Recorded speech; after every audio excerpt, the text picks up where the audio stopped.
with us. And tonight we'll be discussing educational discrimination in Iran. My name is Gabriela Marcus, and this is Ray McClellan, and we're undergraduate students here at UC-Berkeley. We're going to be your master of the ceremony here tonight, and we're delighted to be here.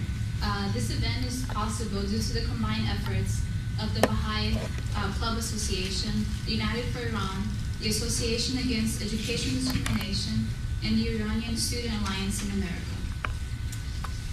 Tonight we'll be hearing from several panelists who will enlighten us about the current situation with minorities in Iran.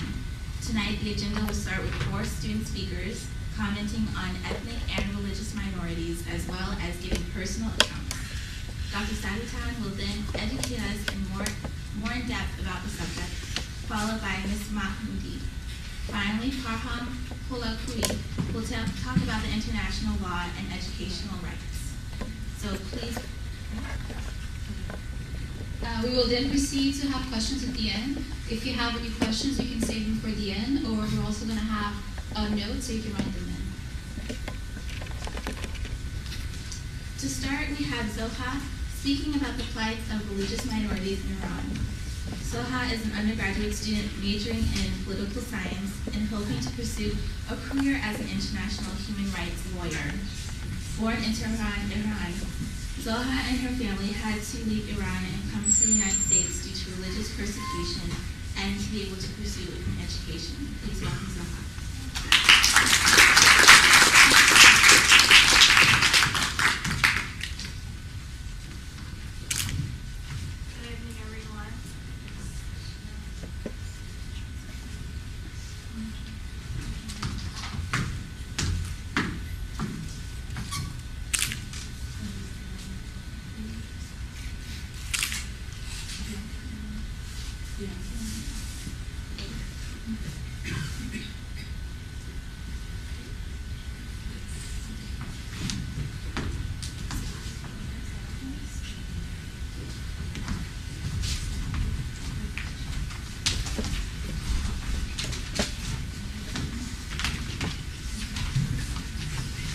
Good evening, everyone. My name is Soha, and I'll be speaking to you about the religious minorities in Iran and the different types of persecution that they face.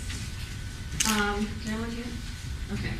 While the overwhelming majority of Iranians include Shiite Muslims, which is about anywhere from 80 to 90%, the rest of the population is very diverse groups of religious minorities, including Sunni Muslims, which estimates anywhere from 7 to 9%. They have some of their most basic human rights systematically infringed upon. The rest are composed of different branches of Christianity, Judaism, Sufism, and Zoroastrianism. However, the largest non-Muslim religious minority in Iran constitutes of Baha'is, who are not recognized by the government as a religion. And therefore, they get their most basic citizen rights equally too.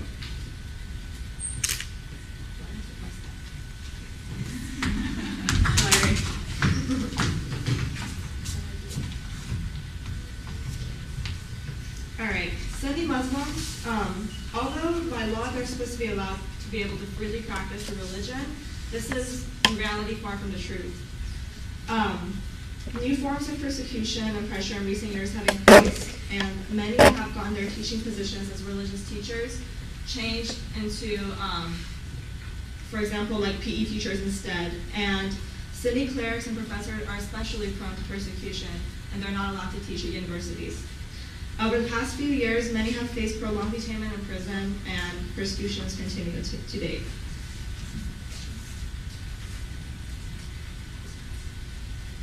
Christians in Iran are classified as ethnic and non-ethnic groups. Ethnic Christians include Assyrians, Armenians, and Chaldeans, which are generally safe. For the non-ethnic Christians, who are mostly followers of Protestant church or converts from Islam, are harshly persecuted in Iran.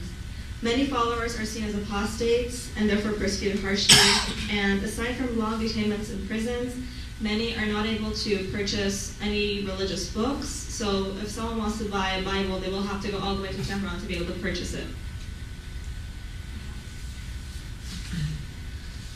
The Islamic Republic of Iran regards the Baha'i faith, which is the second most widespread religion in the world, as a man-made religion. Since it originated in Iran in the 19th century and its founder, claimed to be a messenger of God after Muhammad. Thus, Baha'is are not recognized as even citizens.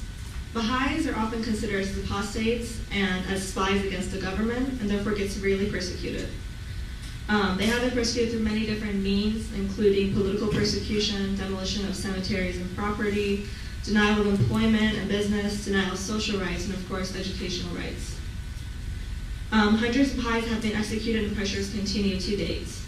Baha'i students are not only persecuted in grade school, but they're also denied their rights in universities too. In 2004, the form that the Baha'i students had, the form that forced Baha'i students to declare their allegiance to Islam as either Muslims or one of the other 3 officially recognized religions was removed, but many students are expelled because they're not willing to check themselves as Muslims. So even though they're accepted into university because they take the exam, they're immediately expelled after entrance too. From 1979 to 2004, not a single Baha'i student was able to be admitted into university. In this picture, you can see Mona. She was a 16-year-old girl who was executed and hung in Shiraz solely due to being a Baha'i and for teaching children. And the other picture shows Baha'i cemeteries being demolished. Followers of Sufism have been facing religious persecution in Iran for many years, but pressures have increased since President Ahmadinejad took office in 2005. So far, along with many unlawful detainments in prison, many have lost their teaching positions, and 2 lawyers have even lost their licenses.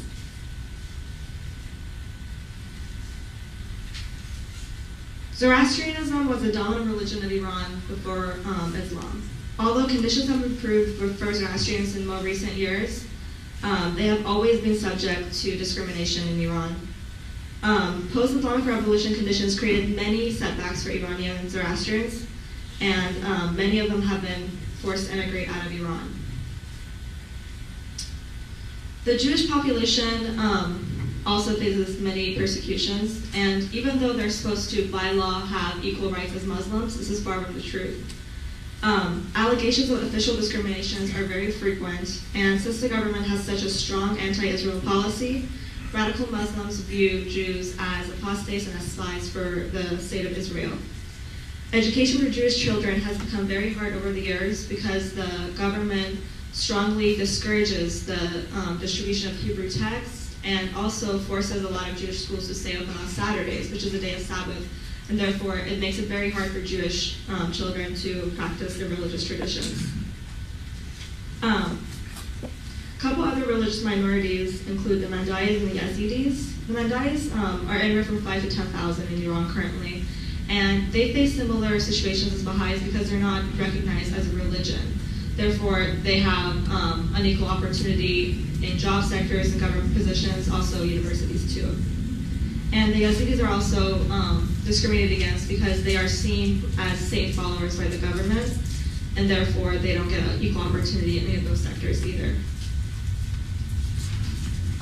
In conclusion, I want to say that the Islamic Republic of Iran has a very cruel system of discrimination towards religious minorities in Iran, and whoever does not follow an Iranian Shiite practice. This system even discriminates against Shia Muslims and Sunni Muslims themselves, and only favors a very small group of clerics and government officials. In Iran, the cost of government officials and the cost of persecuting many of the other diverse Iranians, which include all the ones I've listed above. Thank you.